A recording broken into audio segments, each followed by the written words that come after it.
Aujourd'hui, nous commémorons dans toutes les villes et dans tous les villages de France la signature à Rotonde, il y a 106 ans de l'armistice mettant fin à la guerre de 1914-1918. Après le conflit, partout, ou presque partout, ont été érigés des monuments aux morts ou des stèles commémoratives, véritables sentinelles de la mémoire qui nous rappellent les sacrifices et les souffrances endurées par nos aînés. La majorité de ces lieux de mémoire ont été réalisés dans l'immédiat après-guerre et souvent à l'initiative d'anciens combattants survivants. C'était le moyen qui leur avait semblé le plus efficace pour honorer leurs camarades ayant fait le sacrifice de leur vie et pour favoriser la prise de conscience par l'ensemble de leurs concitoyens de la dette contractée envers eux. Ces monuments sont à l'image de la France d'alors qui, au sortir de la guerre, était meurtrie, défigurée. La souffrance qu'ils expriment était celle qui perdurait dans les corps et dans les cœurs. Ils sont désormais indissociables de la notion de la commune dont ils constituent avec la mairie, l'église et le cimetière des éléments structurants. Mais ils ont aussi valeur d'engagement en nous signifiant plus jamais cela. Il fallait que, regardant ces figures de pierre ou de bronze, on entende résonner les cris, les plaintes, les gémissements, expression de l'indicible souffrance qui fut celle de nos poilus, mais aussi des populations civiles prises sous le déluge du feu.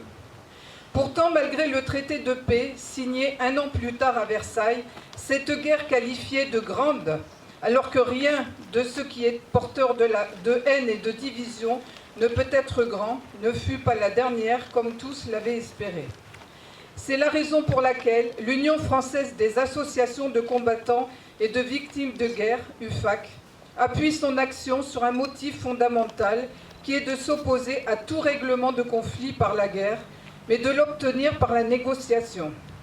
Pour ce faire, l'UFAC agit résolument et avec persévérance pour la paix en particulier, en direction des jeunes générations, qu'elle invite à devenir des citoyens d'un monde sans haine ni guerre. Vive la République, vive la France.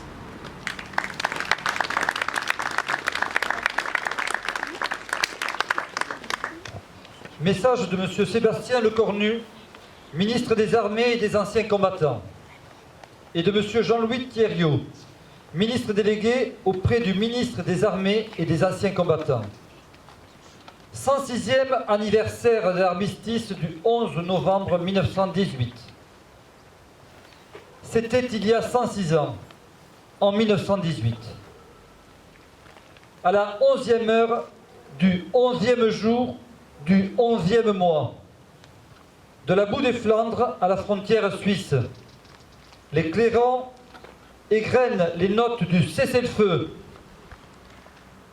Aux fiertés de la victoire se mêle le cortège d'ombre des péris en terre, accompagnés de ceux qui les pleurent. Ce sont ces sacrifices que nous commémorons aujourd'hui, auxquels sont agrégés depuis 2012 celui de tous les morts pour la France. Honorer leur mémoire, c'est écouter ce qu'ils nous disent encore aujourd'hui. Ils nous laissent un devoir de gratitude, de lucidité et d'espérance. Le devoir de gratitude, c'est tout simplement se souvenir du sacrifice de ces jeunes hommes, habités des promesses de la vie, qui ont consenti à tout donner pour que la France demeure. Les épreuves qu'ils ont traversées sont inimaginables. Pour nous en imprégner, laissons la parole à un témoin, le général de Castelnau.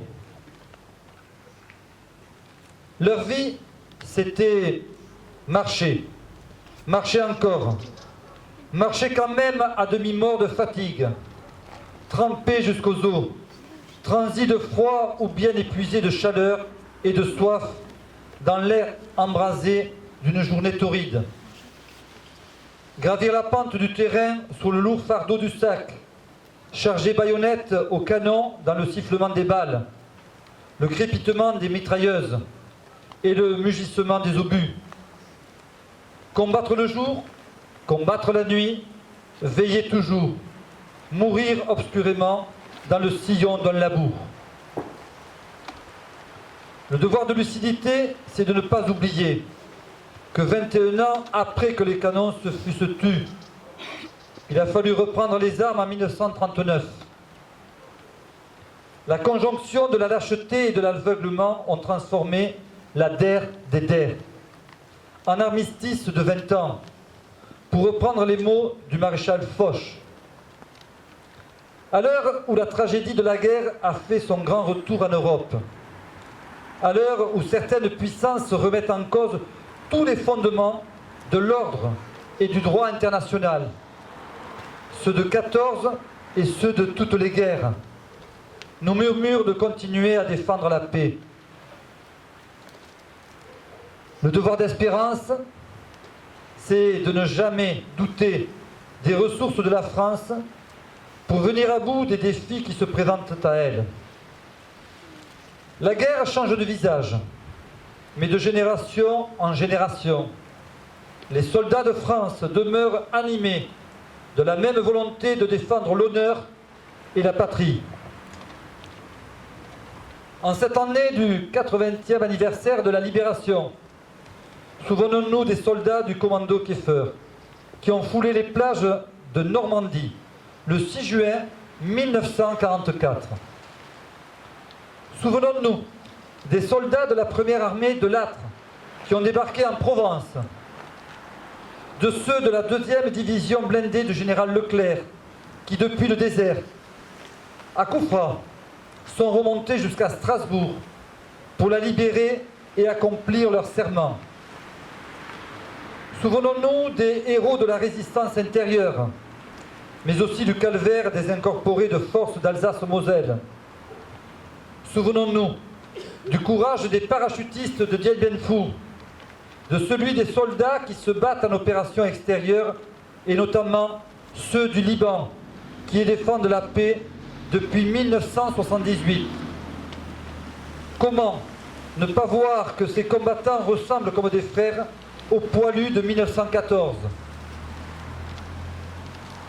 Au fil de notre histoire, les soldats morts pour la France, ceux tombés pour le service de la nation ou pour le service de la République, nous disent les pérennités françaises. Toujours, nos armées sont là pour accomplir la mission.